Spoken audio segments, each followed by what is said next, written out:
எல்லோருக்கும் வணக்கம். அம்மாவை இழிவுபடுத்திய பாரதிய ஜனதா கட்சியினுடைய தலைவர் அண்ணாமலை அமலாக்கத்துறையினுடைய பிடியில இப்ப கூட செந்தில் பாலாஜி அவர்கள் அமலாக்கத்துறையால் கைது செய்யப்பட்டிருக்கிறார். இன்று நாள் முழுக்க நேற்றைய நிகழ்வுகள் மறக்கடிக்கிற வகையில செந்தில் பாலாஜியுடைய கைது விவகாரம் நேற்று இரவுல இருந்து இப்ப வரைக்கும் ஓடிக்கொண்டிருக்கிறது. அவர் இன்றைக்கு கைது செய்யப்பட்டிருக்கிறார். அடுத்து நேற்று அண்ணாமலை அம்மா அவர்களை பற்றிய கூறிய அந்த ஒரு தவறான கருத்து, உச்ச நீதிமன்ற தீர்ப்பை அவர் சரியாக புரிந்து கொள்ளாமல் தெரிவித்த அந்த கருத்து, அதற்கு எதிர்வினையாற்றிய எடப்பாடி பழனிசாமியை சார்ந்தவர்கள். அதுதான் எடப்பாடி பழனிசாமியை பொறுத்த வரைக்கும் பெரிய அளவுல அவர் எதுவுமே பேசல. ஏதோ ஒரு கூட்டம் போட்டாங்க, அண்ணாமலை மீது நடவடிக்கை எடுங்க, அண்ணாமலை சொல்றது தப்புன்னாங்க. ஆனா அதிமுக தொண்டர்கள் பாரதிய ஜனதா கட்சியினுடனான கூட்டணியை விரும்பல. அப்ப மத்தியில் ஆளுகிற பாஜகவோடு எங்களுக்கு கூட்டணி இல்லை, ஒட்டுமில்லை, உறவும் இல்லை. நாங்கள் அம்மாவின் வழியில் மோடியா லேடியா என்கிற வழியில் நாங்கள் தனித்து பயணிக்கிறோம், தனித்து களம் காண்போம், திமுகவையும் தோற்கடிப்போம், பாஜகவையும் தோற்கடிப்போம். யார் மத்தியில் ஆட்சி அமைக்கிறார்களோ அவர்களோடு நாங்கள் அரசாங்கத்துக்கு தமிழ்நாட்டு நலன்களை பாதுகாக்க இணைந்து பணியாற்றுவோம் என்கிற நிலைப்பாட்டை சொல்வதற்கு அவர்கள் பயப்படுறாங்க. ஏன் பயப்படுறாங்க? இன்னைக்கு செந்தில் பாலாஜிக்கு நடந்த இது போன்ற வழக்கு, கைது. செந்தில் பாலாஜிக்காவது மத்திய அரசாங்கத்துல மட்டும்தான் வழக்கு. ஆனால் எடப்பாடி பழனிசாமி, வேலுமணி போன்றவர்களுக்கெல்லாம் பார்த்தீங்கன்னா மாநில அரசாங்கத்துல இப்ப பல பேர் சொல்லுவாங்க செந்தில் பாலாஜிக்கு உச்ச நீதிமன்ற தீர்ப்பிலேயே அவரை விசாரிக்கணும்னு இருக்குன்னு. ஆனா வேலுமணிக்கு சென்னை உயர்நீதிமன்றத்துடைய தலைமை நீதிபதியே அவரை கைது செய்து விசாரிக்கலாம் என்று உச்ச நீதிமன்ற தீர்ப்பின் அடிப்படையில கொடுத்திருக்கிறாங்க. ஆனா திரு ஸ்டாலின் அவர்களுக்கு என்னன்னா, அதாவது நீங்களும் நல்லா சம்பாரிச்சுக்கோங்க, நாங்களும் நல்லா சம்பாரிச்சுக்கிறோம், ரெண்டு பேரும் நிறைய ஊழல் பண்ணலாம், அடுத்து தேர்தல் என்று வருகிற பொழுது அதிமுகவை மட்டும் ஊழல்னு வெறும் மேடை அளவுல, உதட்டளவுல, வாய் அளவுல பேசிக்கிட்டு மத்தியில இருக்கிற பாஜகவோட திராவிடம், இந்துத்துவ சித்தாந்தம் எல்லாரும் ஒழியாங்க, என் குடும்பத்தை காப்பாத்துங்க, திராவிடத்துக்கு ஆபத்து வந்துருச்சு. இன்னைக்கு கூட திரு செந்தில் பாலாஜி அவர்களிடத்துல பார்த்தீங்கன்னா எல்லா திமுக தொண்டரும் மகிழ்ச்சியில இருக்கிறான். அதாவது டாஸ்மாக்ல கோட்டருக்கு 10 ரூபாய் சேர்த்து வாங்குறது, கள்ளத்தனமாக, அதாவது பில் இல்லாம கம்பெனியில இருந்து கொள்முதல் செய்து டாஸ்மாக்குகள் மூலமாக அரசாங்கத்துக்கு வரி ஏற்பு செய்து அதை பணம் பண்றது, கள்ளத்தனமாக, அதாவது கலப்படம் மதுகளை பார்கள்ல விற்கிறது, அப்புறம் அனுமதியற்ற பார்கள் நிறைய இடங்கள்ல அந்த டாஸ்மாக் விற்பனை நிலையங்கள், அப்புறம் விலை பட்டியலில் இருந்து 10 ரூபாய் ஜாஸ்தி, 10 ரூபாய் பல தொகைகள் ஜாஸ்தியாக அவர் வாங்கிறது. அடுத்து இதுல அந்தந்த ஏரியால இருக்கிற திமுக வார்டு கவுன்சிலருக்கு ஏதோ ஒரு அமௌண்ட் போயிட்டு இருந்தது. செந்தில் பாலாஜி வந்தோடனே அவங்க நம்ம சசிகலா பாணியில ஸ்டாலின் என்ன பண்ணாரு, சபரீசன், சசிகலா இடத்தில் சபரீசன் எல்லாத்தையும் சென்ட்ரலைஸ் பண்ணி மொத்தமா கலெக்ஷன் பண்ணி இவர் ஒரு ஏஜென்ட் ஆயிட்டார். அமைச்சரே ஏஜென்ட் ஆகி மொத்த கலெக்ஷன் சபரீசன் கைக்கு போயிட்டு இருந்தது. இப்ப மத்திய அரசாங்கத்துல இதை கரெக்டா மோப்பம் பிடிச்சு சபரீசன் சம்பந்தப்பட்ட இடங்கள்லயும் வருமான வரித்துறை ரைடு நடந்தது, செந்தில் பாலாஜி சம்பந்தப்பட்ட இடங்கள்லயும் வருமான வரித்துறை ரைடு நடந்தது. இனி அடுத்து என்போர்ஸ்மெண்ட் டைரக்டரேட் இப்ப செந்தில் பாலாஜிக்கு வந்திருக்கு, அடுத்து சபரீசனுக்கும் வரலாம். அப்ப இந்த சூழ்நிலைகள்ல மக்கள் மத்தியில பாஜகவும் சரி, திமுகவும் சரி, மிகப்பெரிய ஒரு அதிருப்தியை, கெட்ட பெயரை பெற்றிருக்கிறாங்க.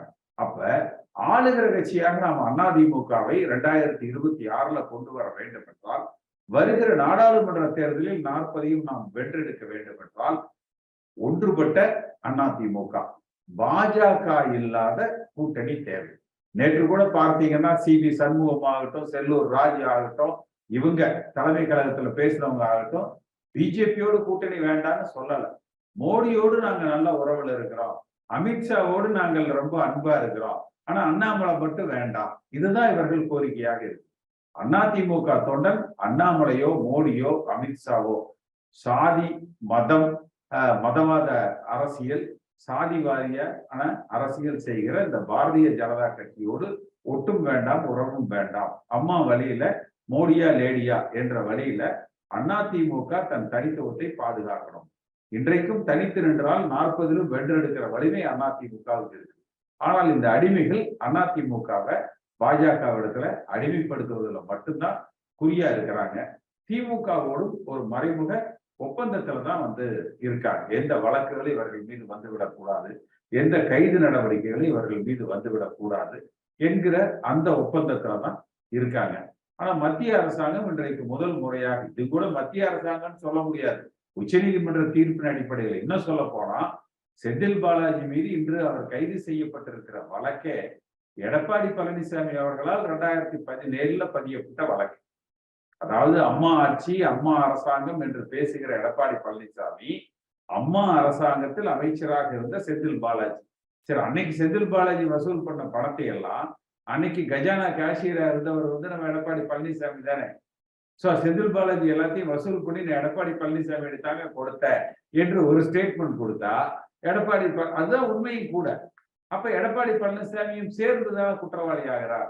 அடுத்து ஒரு திமுக அரசாங்கம் பழி வாங்கினா கூட பரவாயில்ல, அதிமுக அரசாங்கத்துல அதிமுக அமைச்சரவையில் இருந்தவர் ஊழல் செய்து விட்டார் என்று அம்மாவின் ஆட்சி நடத்துகிற அதிமுக சட்டமன்ற உறுப்பினர்களால் முதலமைச்சர் பதவியை பெற்ற எடப்பாடி பழனிசாமி தான் இந்த வழக்கை பதிவு செய்திருக்கிறார். அதுல ஊழல் இல்லைன்னு இன்னைக்கு ஸ்டாலின் வாதிடுறார். இதுதான் கொடுமையான விஷயங்கள். அப்ப அந்த திராவிடம் சித்தாந்தம் இதையெல்லாம் தாண்டி தங்கள் சுயநலத்திற்காக அதிமுக என்கிற இயக்கத்தை அழிக்கிற, அடிமைப்படுத்துகிற செயலை எடப்பாடி பழனிசாமியும் அவரோடு இருக்கிறவரோடு செய்து கொண்டிருக்கிறாங்க. தங்கள் குடும்பத்துக்கு சொத்து சேர்க்கணும் என்பதற்காக திராவிடத்துக்கு ஆபத்து வருது, இந்துத்துவா தமிழகத்துல நுழையுது, எல்லாம் வாங்க தடுக்கலாம் என்று திரு ஸ்டாலின் அவர்கள் குடும்பம். அடுத்து சாதி மதம் இதையெல்லாம் முன்னிறுத்தி ஆள துடிக்கிற பாஜக. இந்த நிலையில வருகிற நாடாளுமன்ற தேர்தலில் 40யும் சாதிக்கும் மதத்திற்கும் அப்பாற்பட்ட, லஞ்சத்துக்கும் ஊழலுக்கும் அப்பாற்பட்ட தொண்டர்களால் அடையாளப்படுத்துகிற தலைமையால் அதிமுக தனித்து களம் கண்டால் நாம் 40லும் வென்றெடுக்கலாம். புரட்சி தலைவர் எம்ஜிஆர் அவர்கள் 2-3 விஷயங்களை எதிர்காலத்துல அவர் காலத்துக்கு பின்னால அதிமுக எப்படி வலிமையா இருக்கணுங்கிறதுக்கு எழுதி வச்சிருக்கிறார். ஒன்று கட்சியினுடைய விதியிலேயே தலைமை என்பது அடிப்படை தொண்டர்களால் மட்டுமே தேர்ந்தெடுக்கப்பட வேண்டும். ஏன்னா அவரை திமுக இருந்து நீக்கினது எப்படி? பொதுக்குழு செயற்குழுல அவரை நீக்கிட்டாங்க. அந்த நிலைமை வேற யாருக்கும் வரக்கூடாது.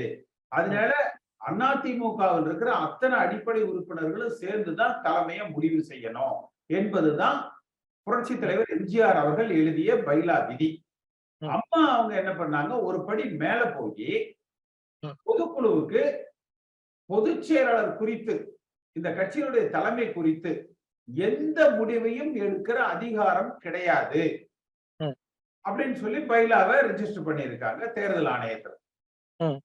அடுத்து புரட்சி தலைவர் எம்ஜிஆர் அவர்கள் சத்யா ஸ்டுடியோ எல்லாருக்குமே தெரியும், அது எம்ஜிஆருக்கு சொந்தமானது.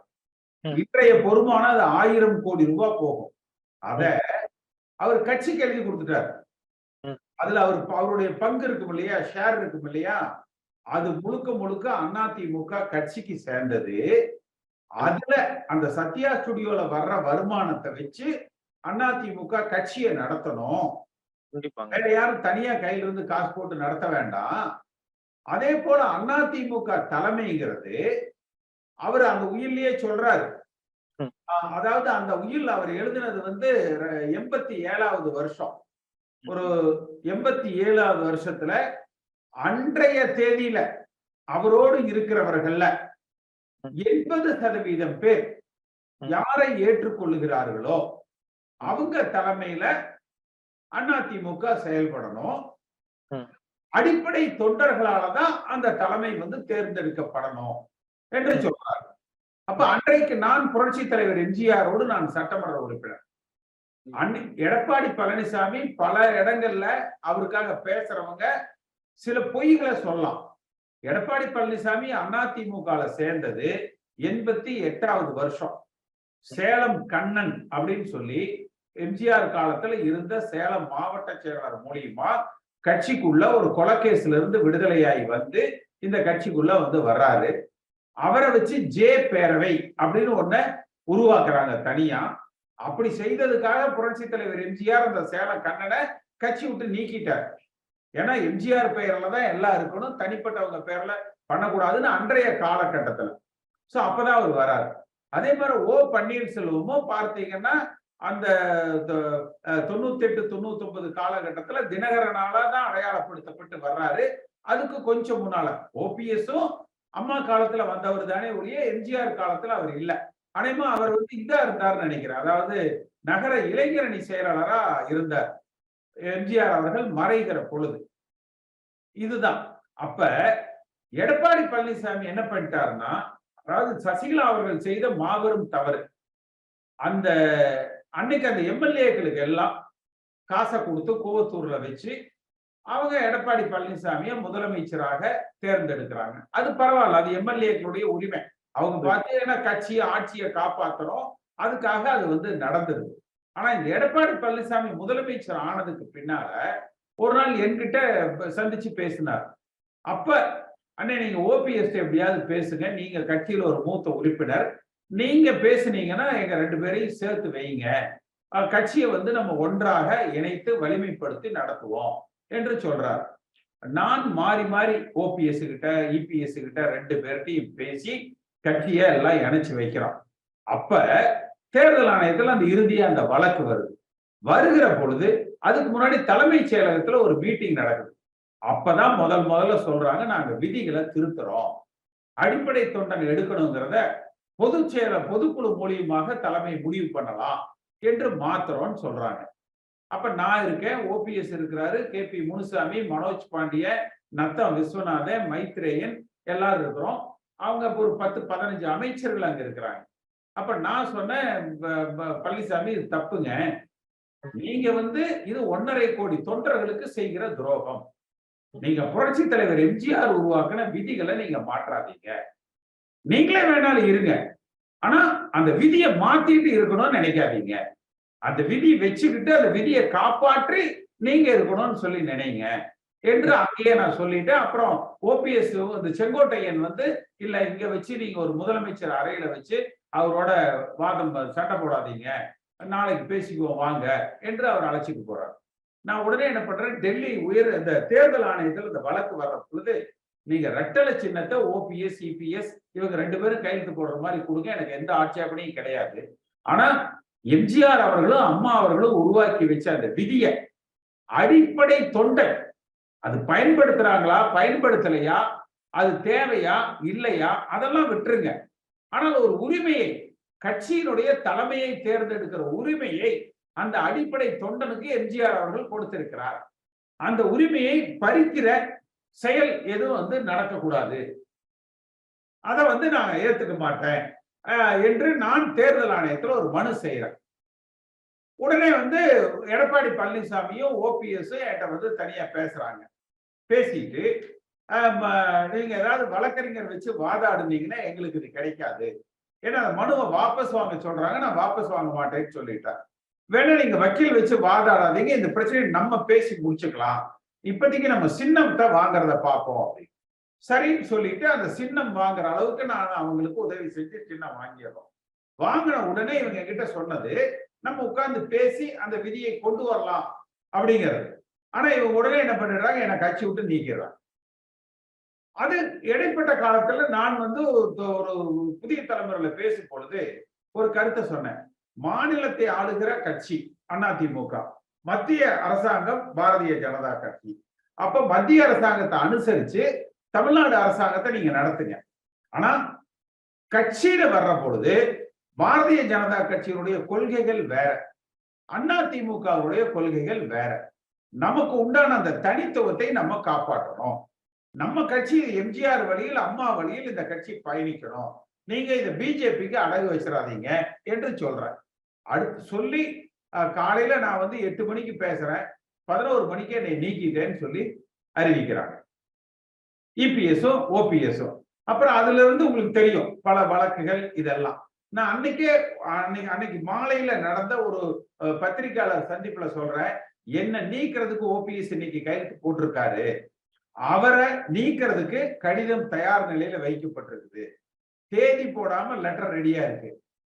அப்ப என்ன நீக்கினது கையெழுத்து போட்டது, இது ஓபிஎஸ் அவரையே நீக்கிக்கிறதுக்கு கையெழுத்து போட்டுக்கிட்டது சமானம். அதுதான் நடந்தது.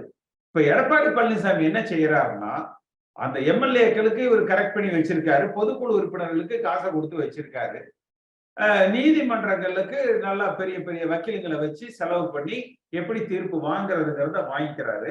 பாஜக கிட்ட நாங்க உங்களுக்கு எப்பவுமே அடிமைப்பட்டவங்களா இருக்கிறோம். அண்ணாமலை அம்மாவு குறித்தோ அதிமுக குறித்தோ மோசமாக கடுமையா பேசுறாரு. அடுத்த ஆட்சி பாஜக ஆட்சி தான், நாங்க தான் எதிர்கட்சி என்றெல்லாம் பேசுறாரு. அண்ணாமலை முதலமைச்சர் 2026 பேசுறாரு. அந்த அண்ணாமலையை அடிச்சு துவம்சம் பண்றதுக்கு வக்கீல்ல. ஆனா அவர் என்ன சொல்றாரு, எங்களுக்கு மோடியை பிடிக்கும், அமித்ஷாவை பிடிக்கும், ஆனா அண்ணாமலை தான் பிடிக்காதுங்கிறாரு. நம்ம என்ன சொல்லணும், எம்ஜிஆர் வழியில அம்மா வழியில நாங்க தனிச்சு நடக்கிறவங்க, தேர்தலில் நிக்கிறோம், ஜெயிக்கிறோம். நாங்க ஜெயிச்சதுக்கு அப்புறம் மத்தியில பாஜக இருந்தா பாஜகவை ஆதரிக்கிறோம், அல்லது காங்கிரஸ் இருந்தா காங்கிரஸ் ஆதரிக்கிறோம், தமிழ்நாட்டு நலன்களை நாங்க பாதுகாக்கிறோம் என்கிற அளவுல இல்லாம பாஜக கூட அடிமையா இருந்துகிட்டு அந்த பொதுக்குழு உறுப்பினர்களுக்கு காசை கொடுத்து கட்சியை தன் கட்டுப்பாட்டுல வைக்கணும்னு நினைக்கிறார். இந்த இடத்துலதான் பிரச்சனை வருது. இப்ப நம்ம முயற்சிக்கிறது என்னன்னா, நம்ம எடப்பாடி பழனிசாமி வேண்டான்னு சொல்லல, ஓபிஎஸ் வேண்டான்னு சொல்லல, சசிகலா வேண்டான்னு சொல்லல, தினகரன் வேண்டான்னு சொல்லல. ஏன்னா ஒரு குடும்பத்திலேயே 4 பேர் 5 பேர் இருந்தா ஆளுக்கு ஒரு கருத்து இருக்கும். ஆனா அந்த குடும்பத்துக்கு ஒரு பிரச்சனைன்னு வரும் பொழுது எல்லாரும் ஒன்னா இருப்பாங்க. அப்ப கட்சிக்குள்ள பல கருத்து வேறுபாடுகள் இருந்தாலும் எல்லாம் ஒன்னா சேர்ந்து ஒரு குழுவாக அமைத்து உட்கட்சி தேர்தலை முறையை நடத்தலாம். ஒவ்வொரு தொண்டனும் கிளைக்கழக செயலாளருக்கு ஒரு ஓட்டு, நகரமோ அல்லது ஒன்றியத்துக்கோ ஒரு ஓட்டு, மாவட்டத்துக்கு ஒரு ஓட்டு, பொதுச் செயலாளருக்கு ஒரு ஓட்டு, இது போட்டு நடத்தலாம். இதுல ஒன்றும் பெரிய சிரமம் எல்லாம் கிடையாது. அப்படி இல்லைன்னா எல்லாருமே உட்கார்ந்து சரிங்க, இதை நீங்க பாருங்க, இதை நான் பாக்குறேன்னு ஆளுக்கு ஒரு பொறுப்பா பிரிச்சு பண்ணிக்கலாம். எடப்பாடி பழனிசாமி எங்க தப்பு பண்றாருன்னா, தான் இன்னொரு எம்ஜிஆர் ஆகணும்னு நினைக்கிறார். அதாவது என் கட்டுப்பாடு, என் அதிகாரம், எல்லாரும் என் காலில் உழுகணும், நான் சொல்றதை எல்லாரும் கேட்கணும் அப்படின்னு அவரு எம்ஜிஆர் ஆகிறதுக்கு எடப்பாடி முயற்சி செய்கிறார். இன்னொரு அம்மா போல ஒரு ஆளுமை அப்படின்னு தன்னை நிரூபிக்கணுங்கிறதுக்கு எடப்பாடி பழனிசாமி முயற்சி பண்றார். அதற்குண்டான தகுதியும் திறமையும் மக்களிடத்துல செல்வாக்கும் இருந்தா ஏத்துக்கலாம். ஆனா அது இல்ல. அதனாலதான் நம்ம இல்லைங்க, இது தப்பு, இப்படி செய்யக்கூடாது என்று நம்ம சொல்றோம். ஆனா அவர் அந்த பாஜக கையில வச்சுக்கிட்டு அதிமுகவை தன் சொத்து ஆக்கிடணும், தன் குடும்ப சொத்து ஆக்கிடணும் என்று பார்க்கிறார். திமுக கூட பாத்தீங்கன்னா இப்ப இவ்வளவு ஸ்டாலின் பிரச்சாரம் பண்ணார், அதாவது ஊழல் அமைச்சர்கள் இவங்க மேல நடவடிக்கை எடுக்கணும் அப்படின்னு. 2 வருஷம் ஏன் எடுக்கல? ஏன்னா இவங்களுக்குள்ள ஒரு டீலிங்.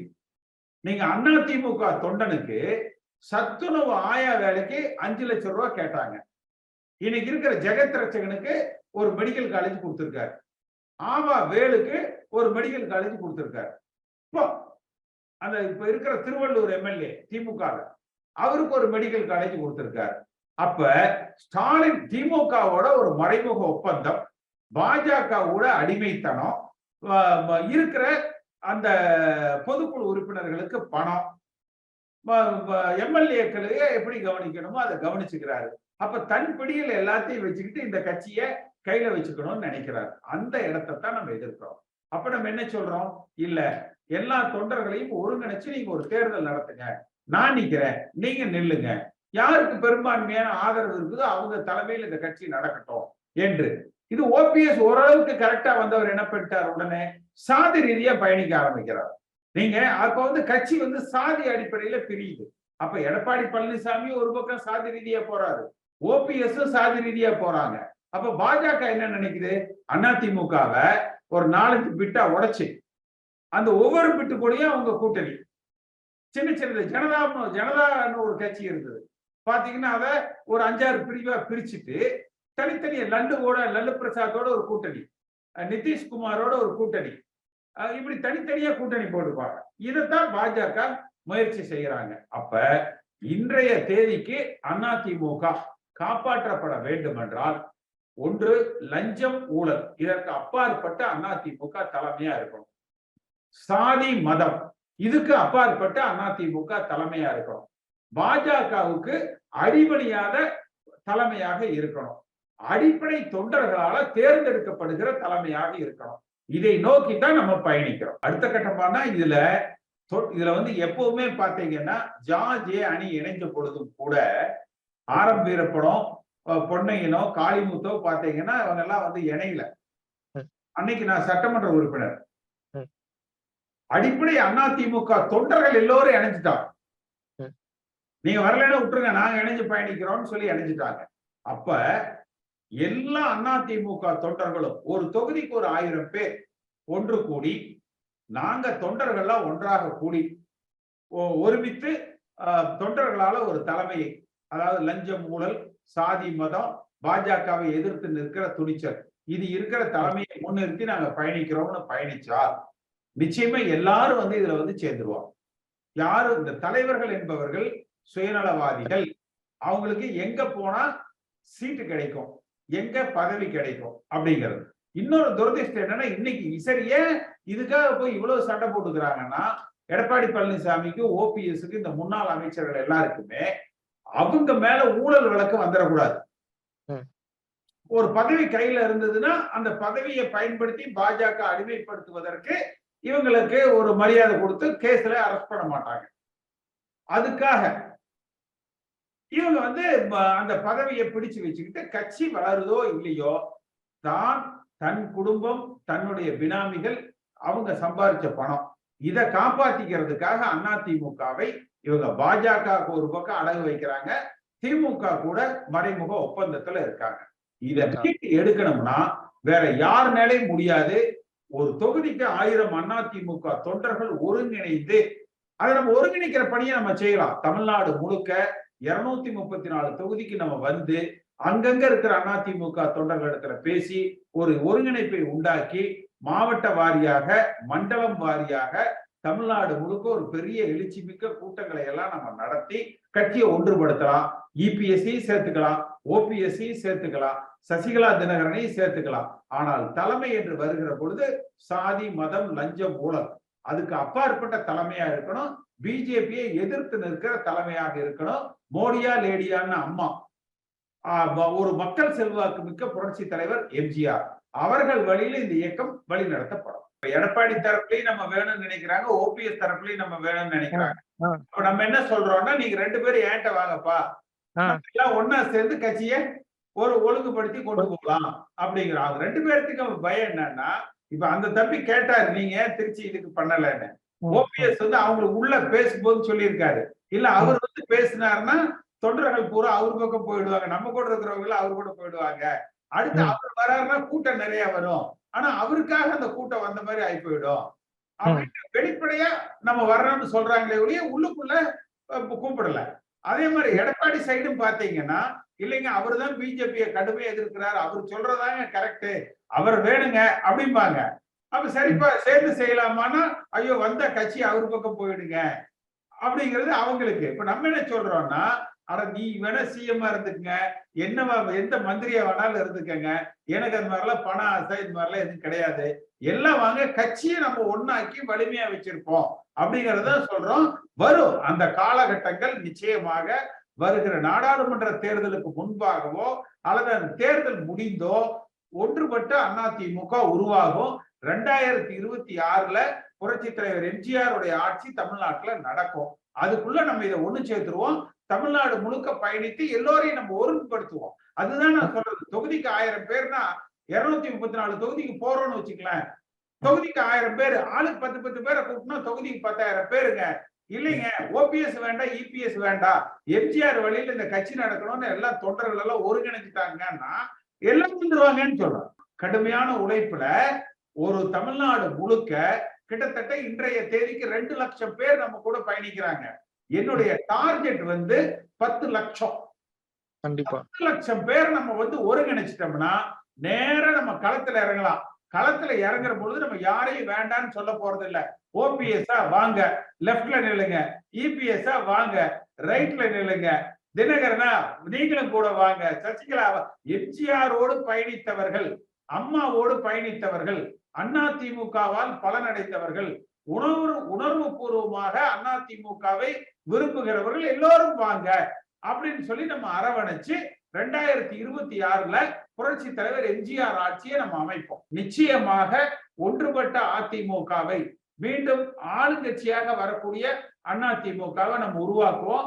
என்னுடைய மனப்பூர்வமான நன்றி. இந்த காணொலியை காணும் தமிழ் உள்ளங்களுக்கு ஒரு அன்பான வேண்டுகோள். சேனலை சப்ஸ்கிரைப் பண்ணிட்டீங்களா? பண்ணலனா மறக்காம சப்ஸ்கிரைப் பண்ணுங்க. சப்ஸ்கிரைப் பட்டனையும் பெல் ஐக்கனையும் உடனடியாக கிளிக் பண்ணுங்க. உங்கள் அன்பும் ஆதரவும் என்றைக்கும் எங்களுக்கு தேவை. நன்றி.